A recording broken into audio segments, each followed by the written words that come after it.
Filipenses, capítulo 4, versículo 4. Filipenses, capítulo 4, versículo 4.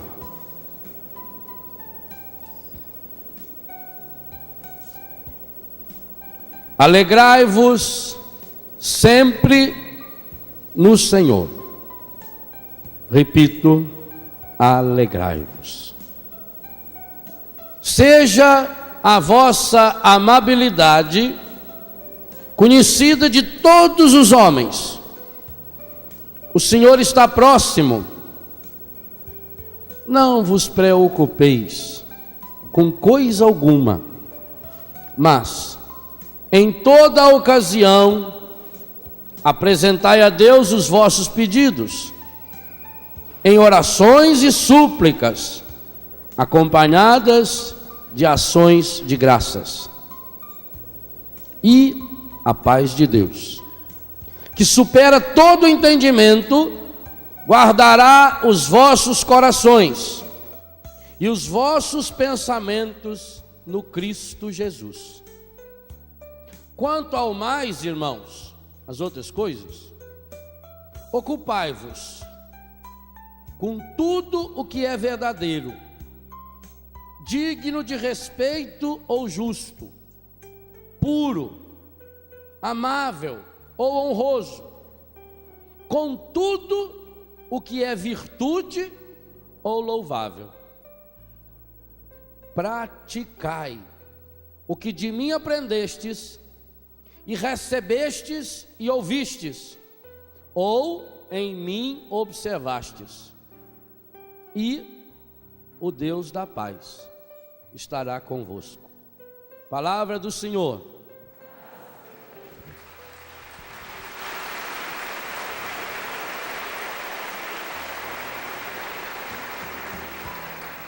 Esse texto é fabuloso demais. Quando a gente lê Filipenses 4:4, dá a impressão que é alguém que nos escreveu porque estava vivendo um momento espetacular da sua vida. Não tem essa impressão? Que situação você acha que alguém escreveria isso que Paulo acabou de escrever para nós? Alegrai-vos sempre no Senhor, repito, alegrai-vos. Em todas as circunstâncias dai graças, todas. A primeira impressão que a gente tem é de alguém que esteja vivendo um momento fantástico da sua vida. De alguém que esteja muito bem de saúde. De alguém que tenha solução para todos os problemas. E aí é que nós vemos o sentido dessa paz que é repetida no início e no final do trecho que eu li. O Deus da paz vai estar na sua vida, e a paz de Deus que supera tudo vai estar na sua vida. Essa carta não chega a ser uma carta, é quase um e-mail, de tão pequeno que é. 4 capítulos. Qual é a palavra que mais se repete nesses 4 capítulos? Quantas vezes? 2 aí. Não vai contar agora. Eu já contei para você. Nesses 4 capítulos, Paulo fala 16 vezes da paz. Ou seja, ele repete e dobra a repetição em cada capítulo. Alguém que escreveu alguém que escreveu 4 capítulos, curtinho, repetir 16 vezes essa ordem da alegria, só podia estar em que situação? Ele estava preso. Lê no início, ele está preso, injustamente preso. Paulo escreveu essa carta da cadeia, uma cadeia injusta. A gente tem que ler tudo, desde o comecinho sempre, e ler com atenção. Quando ele logo no início diz: a vós paz e graça da parte de Deus. Dou graças a meu Deus cada vez que me lembro de vós nas minhas orações. É com alegria que faço a minha oração. E lá no versículo 13, com efeito, em todo o pretório e em toda parte se ficou sabendo que eu estou na prisão. Mas eu estou na prisão por causa de... Versículo 13, lê o que está escrito aí. Filipenses 1, versículo 13. Irmãos, versículo 12. Faço questão de que saibais o seguinte: o que me aconteceu tem contribuído para o progresso do Evangelho. Com efeito, em todo o pretório, ele está em Roma, e em toda parte, foi o assunto de Roma, se ficou sabendo que eu estou na prisão por causa de Cristo.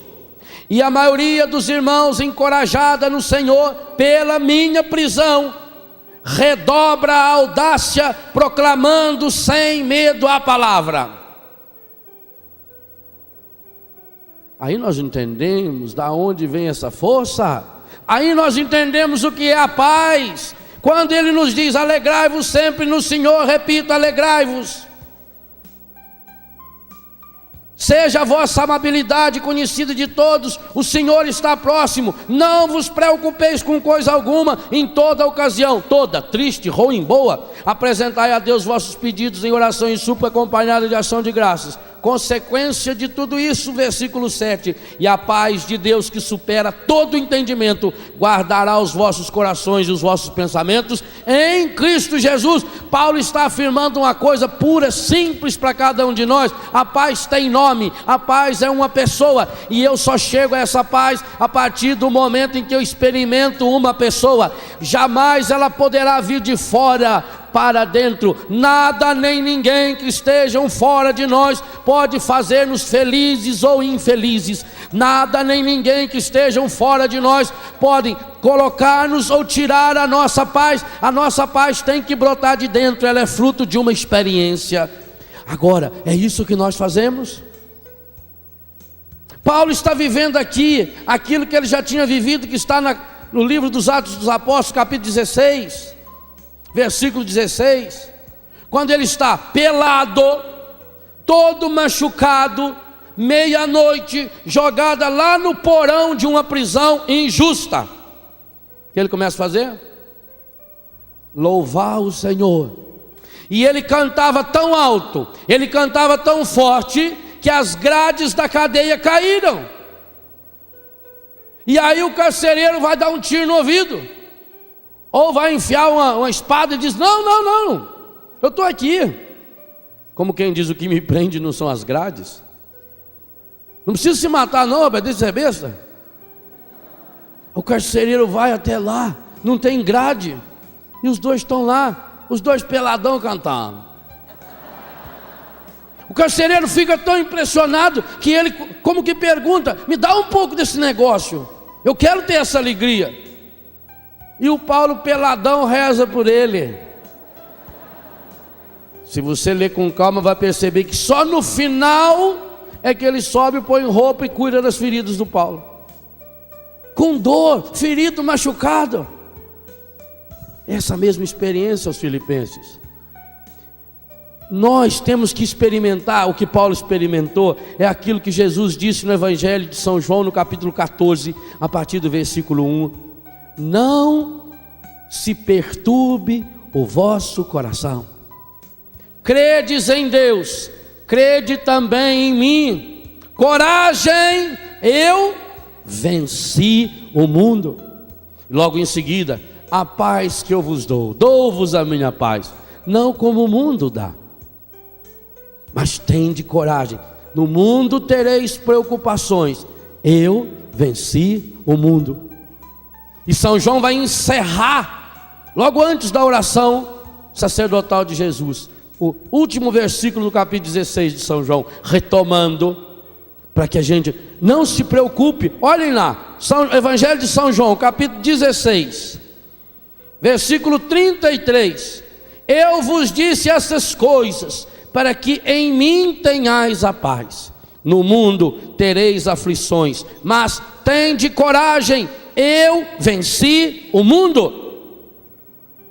Meus irmãos, se nós queremos ser semeadores da paz, nós precisamos ter essa convicção. Nada que nos aconteça, de bom ou de ruim, pode tirar a nossa paz, quando nós sabemos aonde nós vamos. Agora, quando nós olhamos fatos isolados da nossa vida, quando nos detemos nesse fato e ficamos ali em cima dele e ficamos cavucando aquele fato, e cada um que chega soube o que aconteceu comigo, meu Deus, rapaz, olha, nem te conto, que coisa, e foi terrível. E aí você quer passar por outra emoção do que você sentiu, mas como é impossível isso acontecer, então você começa a aumentar. É daí que vem a história de que quem conta um conto aumenta um ponto, porque como a pessoa não está mostrando reação que você pensava, a pessoa, nossa, que coisa, então. E aí o que acontece? A pessoa fica tentando, enquanto você está contando a sua desgraça, a pessoa está tentando lembrar uma dela pior para te contar. Mas comigo foi muito pior. Eu sei como é isso, eu já tive coisa pior, isso aí não é nada. Fica em cima do problema. Se você isola o problema na vida, você não vê a vida. Tinha um rei, ele era ateu. E a maior raiva desse rei era um empregado carismático que ele tinha. Tudo que acontecia, o empregado falava: Deus seja louvado, Deus sabe o que faz, Deus é bom, Deus é maravilhoso. E aquilo irritava o rei. Mas ele era um bom empregado, ele defendia o rei, a segurança pessoal do rei. Tudo, podia ser coisa boa, coisa ruim. Ele, muito obrigado, Senhor, louvado seja Deus, aleluia, glória. Um dia eles foram caçar. Estão lá no meio do mato caçando. De repente uma fera atacou o rei. E ele veio: Deus seja louvado, aleluia, Senhor. E foi tocando a onça. Mas não conseguiu impedir que a onça comesse a ponta do dedo do rei. O rei ficou doido. Quando voltou para o palácio, ainda teve que escutar ele: graças a Deus, louvado seja Deus, que a onça foi embora. E o rei doido: louvado seja Deus que o dedo não é seu. Queria ver se fosse seu dedo. O rei ficou tão nervoso que quando chegou em casa, chamou os guardas e falou: pode prender esse homem. Ele não me defendeu. E ele foi jogado na prisão. Mas todo dia lá na prisão ele estava louvando a Deus. O rei estava sossegado, tranquilo. Agora tinha tirado aquele traste da vida dele. Passado o susto, alguns dias foi caçar de novo. E estando lá na selva, um bando de índio antropófago. Antropófago aqui que saboreia a pessoa. Ele olha para o avião e fala: mãe, olha o recheio, deve ser uma delícia, né? É antropófago, só come carne de gente. Um bando de índio antropófago pegou o rei. Ele disse: eu sou o rei. Falou: beleza, vai a carne melhor. Levaram ele, puseram o carneirão, já que a fogueira tudo ajeitada, começaram a dançar. E o rei estava lá começando a rezar. Quando estava tudo pronto para o sacrifício, chamaram o sacerdote. Veio o sacerdote. O sacerdote foi examinar a oferenda. Olhou no rei. Pata dedo. Não serve para oferenda. Carne de segunda. Deus não aceita. Libertou o rei. Já que ele estava sem o dedo, o rei foi para casa e começou a pensar: o meu empregado tinha razão. Quem podia imaginar? Se eu tivesse o dedo perfeito, eu estava morto agora. Bem que ele falou que Deus podia tirar uma coisa boa daquela coisa ruim que foi a onça comer meu dedo. Eu fui injusto com aquele homem. Quando o rei chegou na cadeia, com lágrimas ele foi pessoalmente libertar aquele homem. Ele falou: eu queria pedir perdão ao Senhor, eu fui injusto com o Senhor o senhor tinha razão, quando o senhor louvava o seu Deus. Vou falar uma verdade: quando eu estava lá preso, que os homens iam me matar, eu pensei nesse seu Deus, eu pensei no jeito que o senhor rezava, e aquilo mexeu comigo. E ali eu já pensei, se eu tivesse morrido, o senhor já podia ficar sossegado, porque ali eu já tinha me arrependido. Eu fui muito injusto. O senhor me perdoa? Falou: o que é isso, majestade? Deus seja louvado, que bom que o senhor está vivo, louvado seja Deus, Deus é bom. Falou: pô, então, mas agora tem uma coisa que eu não entendo. Deus é injusto. Que isso, sua majestade? O senhor não fala negócio desse de Deus? Onde você viu? Nossa Senhora, Deus o livre, Deus é bom demais, Deus sabe o que faz, tudo concorre para o bem daqueles que amam a Deus. O senhor não fala bobagem dessa, seu rei. Disse: não, mas por que se Deus é tão bom e o senhor acredita tanto nele, e por que então esse Deus permitiu que o senhor ficasse preso injustamente? Falou: sou rei, eu queria muito louvar, agradecer a Deus. Esse tempo de prisão foi muito bom para mim. Glória a Deus, louvado seja Deus. Foi um tempo que eu pude me arrepender dos meus pecados, eu pude ler a palavra, eu tive sossego para rezar, eu fiz uma reflexão de toda a minha vida, eu vi quanta coisa eu posso mudar, eu vi como Deus é maravilhoso, como Deus tem cuidado da minha vida, como eu tenho sido ingrato, que eu tenho que louvar muito mais, glorificar a Deus. Eu preciso louvar esse Deus. Mas então como é que o senhor explica para mim essa injustiça de Deus? Não, sou rei, inclusive eu louvo muito, agradeço muito a Deus, porque se não fosse a cadeia, eu estava morto agora. O rei falou: morto? Falou: cara, sou rei, meus dedos são perfeitos. Se eu não tivesse preso, eu estava com o senhor. Eles não comiam o senhor, eles comiam eu.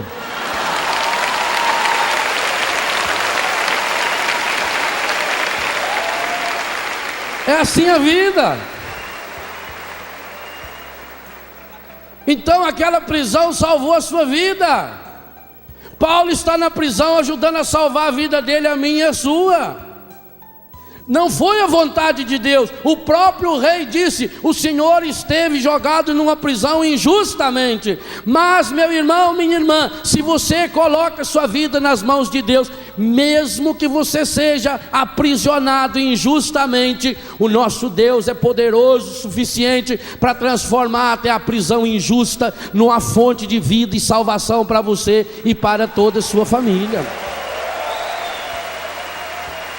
Deus não permite o mal. Fica bem claro. O mal é feito pelo egoísmo humano. O mal é provocado pela calúnia humana. O mal nós mesmos provocamos. Nós provocamos mal para nós. No nosso jeito de comer, no nosso jeito de beber, no nosso jeito de dormir, na maneira como nos vestimos, como nos alegramos, na nossa ânsia de ganhar, de querer mais. O egoísmo humano, o orgulho, a vaidade, a prepotência. Quantos absurdos se fazem no mundo? Quanta gente rica. Eu fico tão triste quando eu vejo gente rica, gente milionária. Primeiro porque eu nunca vi um rico feliz. Nunca. Todo rico é infeliz, não sabe se é amado, porque ele não sabe se a pessoa gosta dele ou do dinheiro dele. Nunca vi. Mas gente sobrando, jogando dinheiro fora. E às vezes a gente com tão pouco dinheiro, quando as pessoas se unem, a gente consegue realizar coisas absurdas e maravilhosas. Se cada um partilhasse um pouco mais do seu dinheiro, do seu tempo, da sua inteligência, se cada um sonhasse porque acredita nesse Deus. Então, gente, as coisas negativas, elas somam para nós, ela ajuda você a tomar mais cuidado. Eu tenho que fazer a parte humana, o evangelho de ontem. Toma o menino e a mãe e foge para o Egito. Pega o menino e a mãe e volta, mas não vai para lá. Nós temos que fazer a parte humana. Viver da providência de Deus não é viver na preguiça. Viver da providência de Deus é fazer a sua parte. Eu digo para os meus filhos lá em Betânia: o que mata o pasto não é o mata-pasto, é a preguiça de arrancá-lo. Então vamos arrancá-lo, essa é a nossa parte. Deus faz a parte dele, mas eu tenho que fazer a minha parte. E se eu quero ser semeador de paz, a grande palavra do evangelho é: não se perturbe o vosso coração. Aliás, vamos dar essa frase como tema da pregação, o diretor já fique sabendo. Não se perturbe, para depois você ir lá e comprar a fita. Não se perturbe o vosso coração. E esse vosso é no sentido meu e do outro. E quem está me falando isso? Paulo? Não, Jesus. É Jesus que olha para mim, para você e diz: não se perturbe o vosso coração. Aconteceu uma desgraça? Não se perturbe o vosso coração. Primeira condição para não se perturbar o coração: pegue o seu passado e o entregue na mão de Deus. Meu irmão, minha irmã, tudo que você já viveu, tudo que você já fez ou deixou de fazer no passado, bonito ou feio, não volta. O rio Iguaçu, ele vai pequenininho, acolhendo a água, porque a meta dele é chegar no mar. Ele não volta. Se ele voltar, ele faz um estrago medonho. Se você quer ser semeador da paz, se você quer fazer essa linda experiência de não perturbar o coração, perturbar é turbar por todo, turbar, chacoalhar, é machucar. Não se perturbe o vosso coração. Primeira coisa a fazer: entregue o seu passado para Deus. Ah, Padre, eu já fiz tantas coisas erradas. Será que Deus me perdoa? Bem, veja se você está vivo. Estamos, bem, daqui 20 minutos no Japão é ano novo. Estamos a 20 minutos do ano novo. O Japão é 12 horas antes de nós. Estamos a 12 horas e 20 minutos de mais um ano. Para nós cristãos não pode ser só uma mudança de calendário. Para eu acolher o ano novo, eu preciso entregar para Deus o ano velho. Por isso que hoje na missa, traga o seu calendário. Nós vamos queimar o calendário no ato penitencial. Se você quer fazer a linda experiência de não perturbar seu coração, entregue o seu passado para Deus. Eu sei que muitos aqui têm experiências difíceis do passado. Sei que muitos aqui sofreram violência, fizeram erros, cometeram erros, usaram drogas, se prostituíram, foram injustos, machucaram as pessoas, se machucaram. Mas meu irmão, você quer continuar deixando o passado estragar a sua vida? A grande ordem de Jesus: não se perturbe o vosso coração. Para cada um dos piores pecadores não olhe para trás.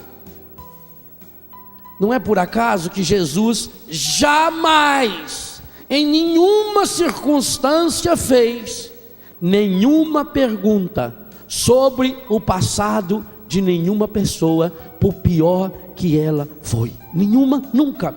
Aliás, essa foi a experiência que mais tocou o meu coração de jovem e continua tocando o meu coração de padre. A certeza do Evangelho: Jesus nunca fez nenhuma pergunta sobre o passado de nenhuma pessoa.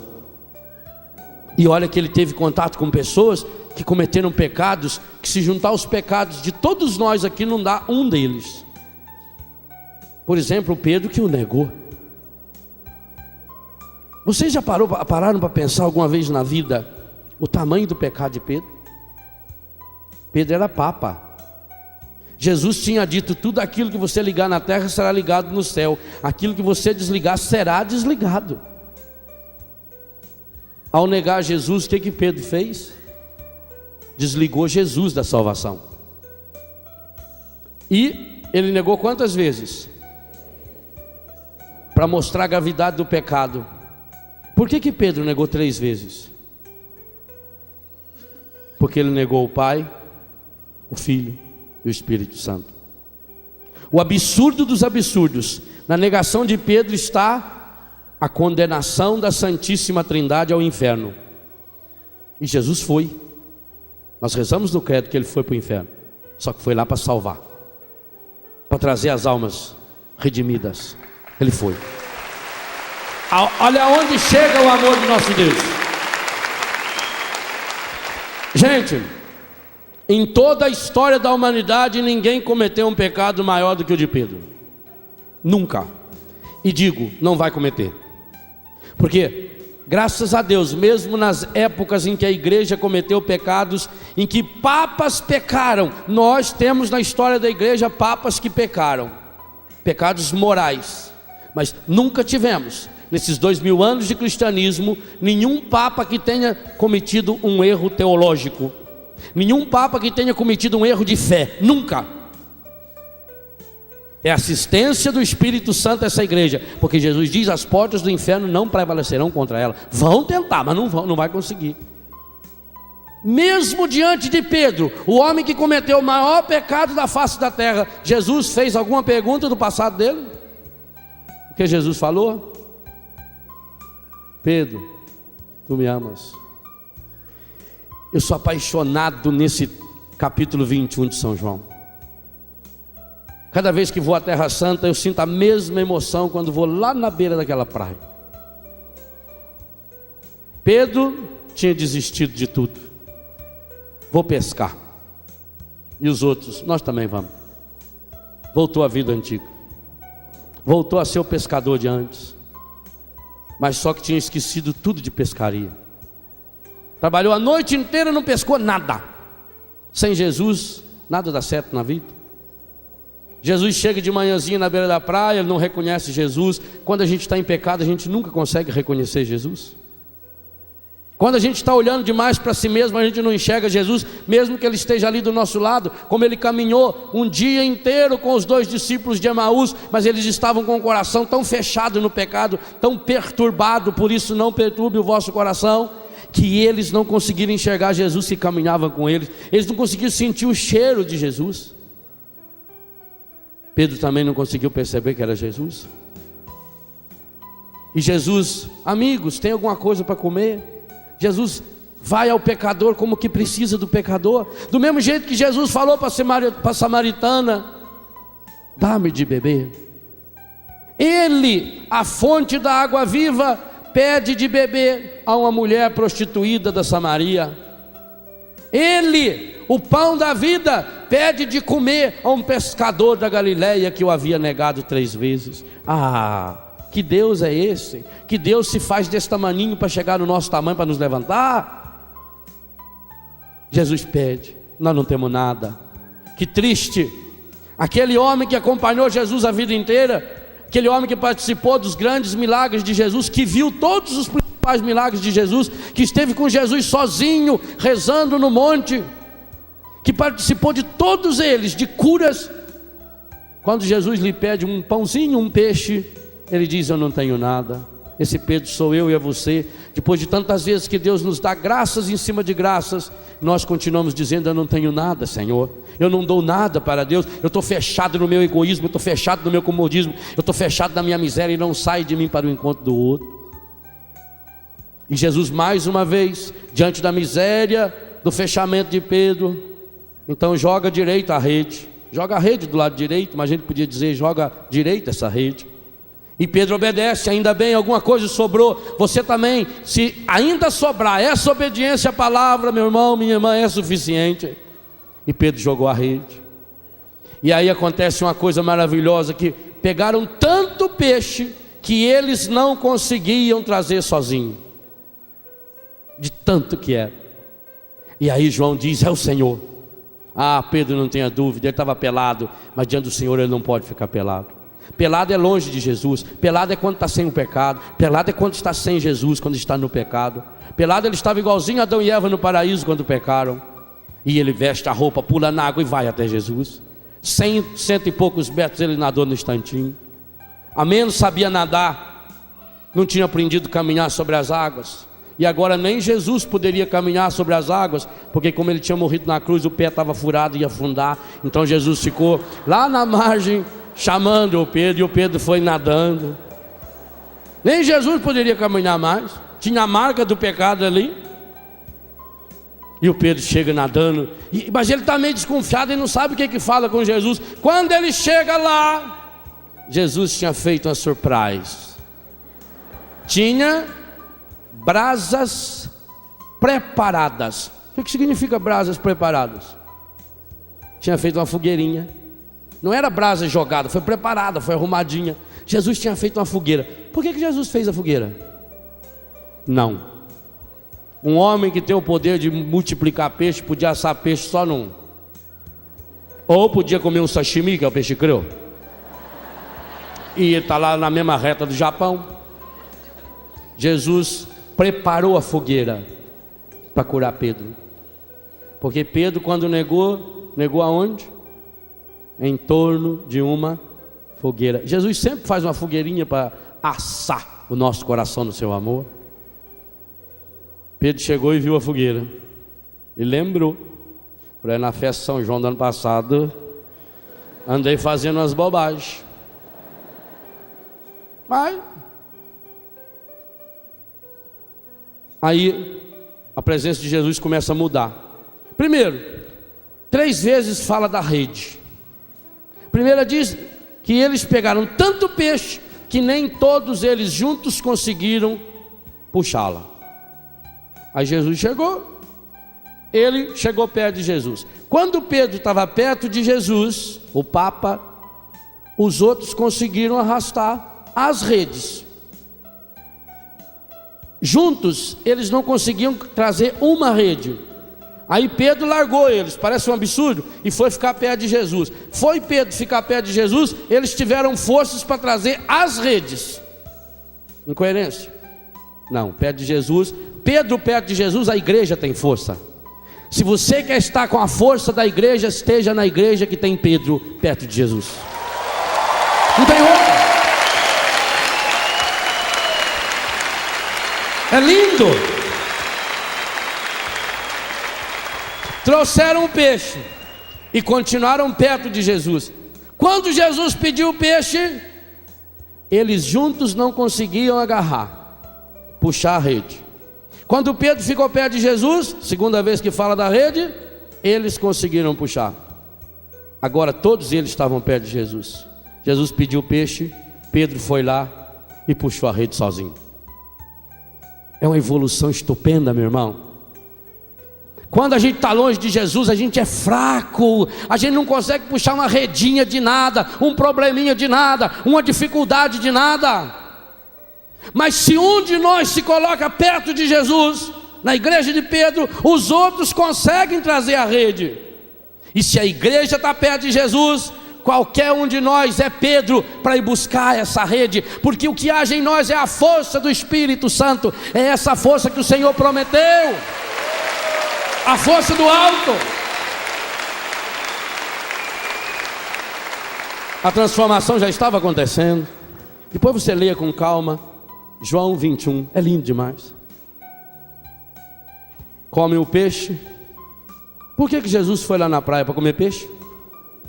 Para quentar fogo? Por que ele foi? Porque ele precisava dizer para Pedro: não se perturbe o vosso coração. O coração de Pedro estava perturbado, tão perturbado que São João diz que Pedro logo depois já começou a chorar, logo depois que negou. Tão perturbado que ele voltou para a pescaria. Pedro tinha perdido a paz, Jesus precisava devolvê-la. Ele foi lá para fazer o quê?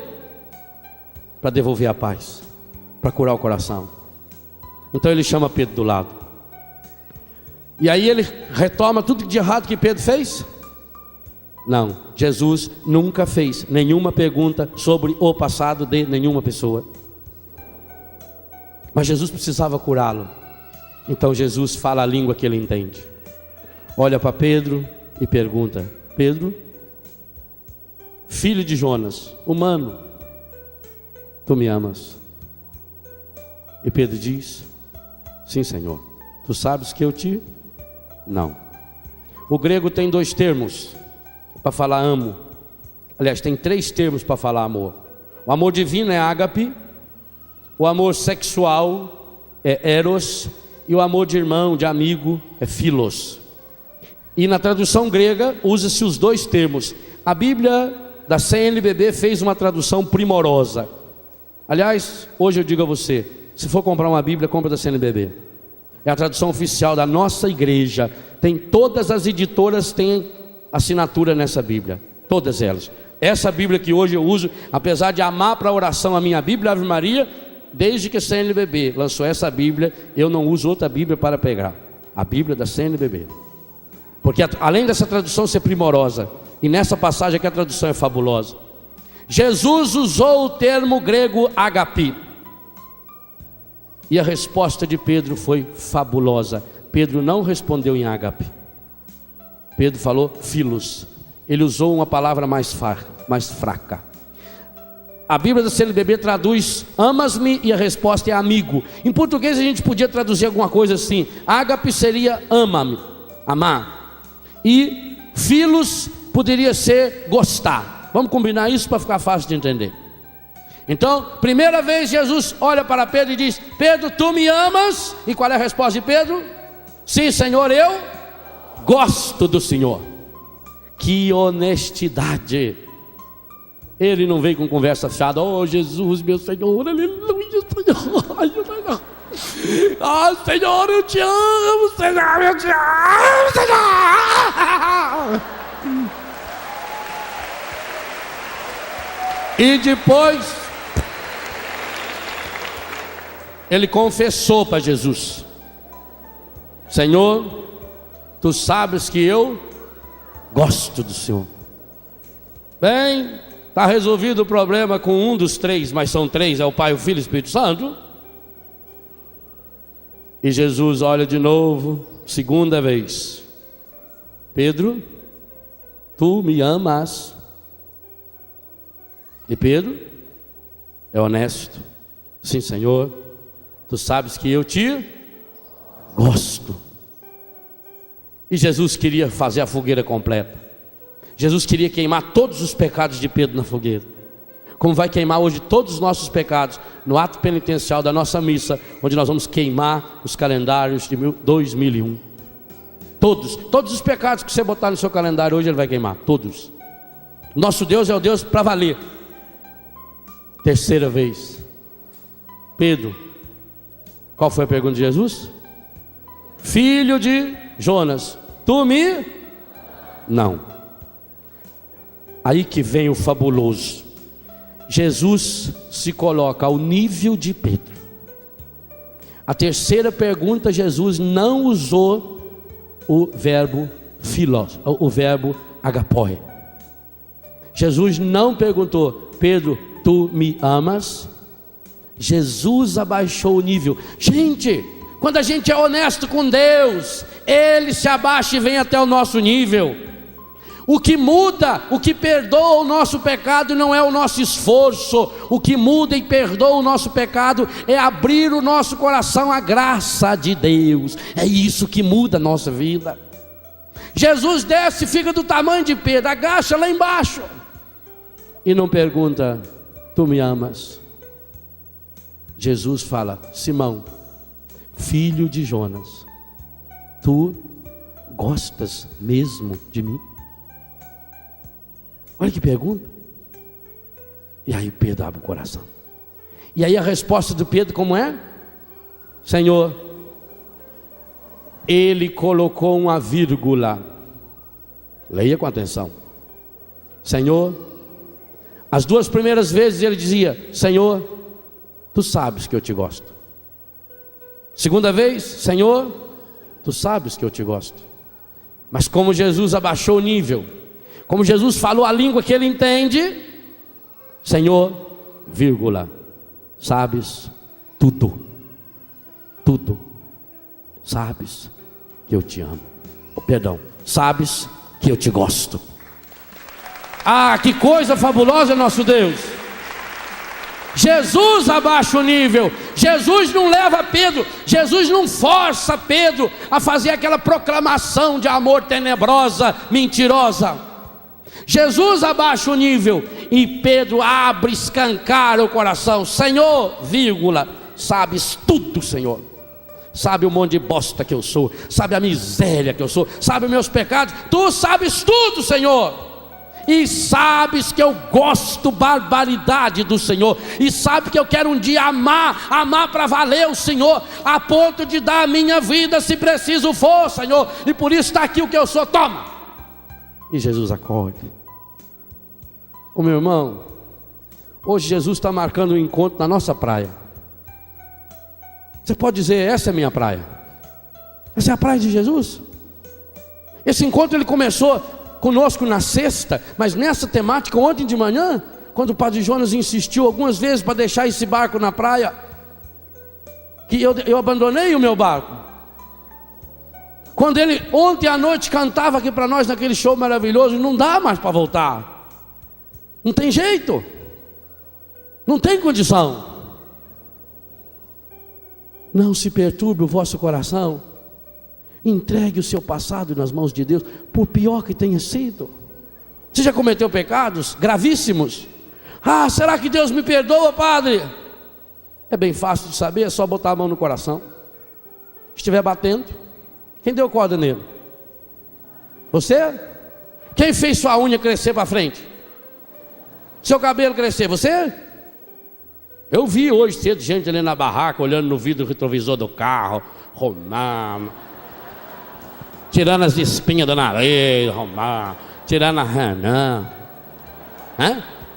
A gente dá uma geral no visual, arruma o cabelo, põe um perfume, né? E o coração? Quem deu corda? Foi você? Mudou a pilha? Cada vez que meu coração bate, o seu bate, é Deus dizendo: eu te amo, eu te amo, eu te amo, eu te amo, eu te amo, eu te amo, eu te amo, eu te amo, eu te amo, eu te amo. Nosso coração está batendo, é Deus dizendo: eu acredito em você, eu acredito em você, eu acredito em você. Ah, padre, tanta coisa aconteceu de errado na minha vida. Na minha também. Mas estou vivo. É igual aquele bêbado que estava no ônibus, olhando para uma moça desajeitada, ele olhando ela.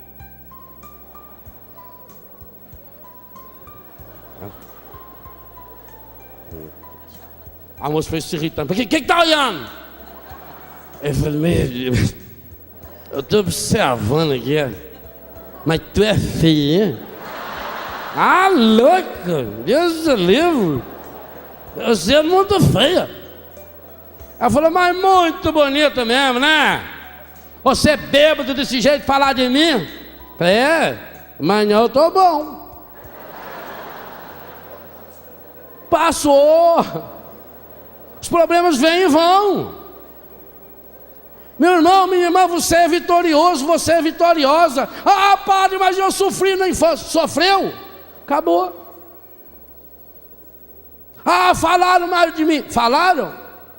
Sabe quando é que a gente fica triste quando fala mal da gente? Quando é que a gente fica triste? Quando aquilo que falam da gente é uma coisa que a gente está tentando esconder. Se não for verdade, não dói. Se eu tiver com dor de dente e tomar um gole de água, a água vai doer meu dente. Mas o que dói o dente é a água? É a cárie. Está com o seu coração cariado? Você está com o seu coração ferido. Por isso eu já escrevi uma meia dúzia de livros de cura interior. Cada dia Deus vai me mostrando aspectos importantes. Por exemplo, cure seu coração. A necessidade de deixar Deus ir curando toda a minha história. Cura interior. O coração de Cristo derrama sobre mim a graça da cura. Corações curados. Pessoas que viveram a experiência de pecado que eu vivi e como elas conseguiram sair. Qual é o caminho para eu sair também? Rezando a vida. Eu preciso colocar toda a minha vida na ótica de Deus. Lá em Betânia, todo mês fazemos retiro de cura interior. E cada mês eu vou aprendendo como Deus vai me curando através daquilo que eu falo para as pessoas. Como Deus vai me curando através do meu relacionamento com as pessoas. Cada dia eu posso dizer que eu estou sendo uma pessoa curada. A gente vai fazendo experiência linda, gente. Olha, eu amo celebrar a missa. Acho que é a coisa que eu mais gosto de fazer como padre. Mas não fiquem tristes com o que eu vou dizer. As missas que eu mais gosto de celebrar não é com multidões. Porque eu não consigo celebrar uma missa e gente gritando, como tem criança berrando aí, gente andando para cá. Aquilo vai me doer no coração. Eu não consigo. Então, as minhas missas que eu mais gosto de celebrar é na minha casa, na minha capelinha. Tanto que todo dia na hora para celebrar a missa eu tomo banho antes, faço a minha barba antes, igualzinho para vocês. Preparo o sermão, risco direitinho na Bíblia todo dia, para celebrar a missa com os meus, e é livre a missa, não é obrigatório lá em casa. Então vai lá uns 20, 30 que celebra a missa comigo. Mas não é só por isso que eu gosto de celebrar, além do silêncio. O que eu mais gosto é quando a gente, vamos colocar agora diante de Deus nossa fraqueza e pedir perdão. A oração que meus filhos fazem, gente, me joga no chão. Porque eles vão se desmascarando. Sabe, é muito bom a gente viver como eu vivo, numa comunidade de pessoas que tiveram experiências terríveis de droga, de prostituição. Porque ninguém precisa ter máscara. Todo mundo que está lá sabe que está lá porque teve problema sério na vida. Então ninguém fica julgando. A nossa oração ela é tão linda, tão linda, tão linda. Aquilo mexe no meu coração, aquilo me dá força. Quando a gente fala, agora vamos fazer pedido ao Senhor, a gente tem que cortar, porque senão vai 1 hora só de pedido. Eles colocam a vida, eles confessam um pecado mortal na frente dos irmãos. Quando eles vão se confessar sacramentalmente, Léo, eu queria pedir perdão a Deus isso, inclusive eu falei para fulano já, eu estava conversando com o consagrado, já que falou para quem quer pedir perdão? É essa honestidade, e é isso que falta infelizmente na grande maioria dos cristãos católicos hipócritas, que põem uma máscara de cristão, que se diz muito santo, que se diz muito renovado, que se acha melhor do que os outros, a ponto de poder julgar e condenar as pessoas. Tem gente que perde tempo na vida falando mal dos outros, julgando, condenando os outros. Oh meu Deus do céu, que bom que Jesus desce ao nosso nível, vem aqui no nosso nível e fica do nosso tamanho, igual ele fez com a samaritana. Ele sentou na beira do poço. A prostituída que trouxeram até ele, essa quenga foi pega em flagrante adultério, pela lei tem que ser apedrejada. E o que ele fez? Se agachou, ficou do tamanho dela. Quem não tem pecado joga a primeira pedra. Zaqueu, aquela tampinha, ladrão, subiu na árvore porque se achava mais do que os outros. Desce daí. Ele não desceu, ele caiu. Eu vou jantar na sua casa. Vai lá e senta na casa do Zaqueu. Aí o Zaqueu se sentiu o máximo, porque sentado fica tudo do mesmo tamanho. E Jesus amou Zaqueu, não falou nada para ele, não falou convertei-vos e crente no evangelho. Jesus amou Zaqueu. E na hora que estava terminando a janta, Zaqueu,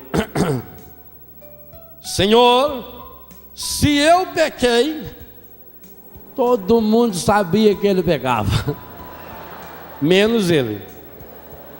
E que bom que ele se confessou para a única pessoa que podia perdoá-lo, Jesus. Quando a gente não se confessa para Jesus, a gente confessa para todo mundo, com a vida. E Jesus olhou para ele: sou meu menino, meu toquinho de marrabote. Hoje a salvação entrou na sua casa. Hoje a salvação entrou na sua casa. Condenou Zaqueu? Condenou a samaritana? Mateus? Pedro? Tiago? Léo? Não.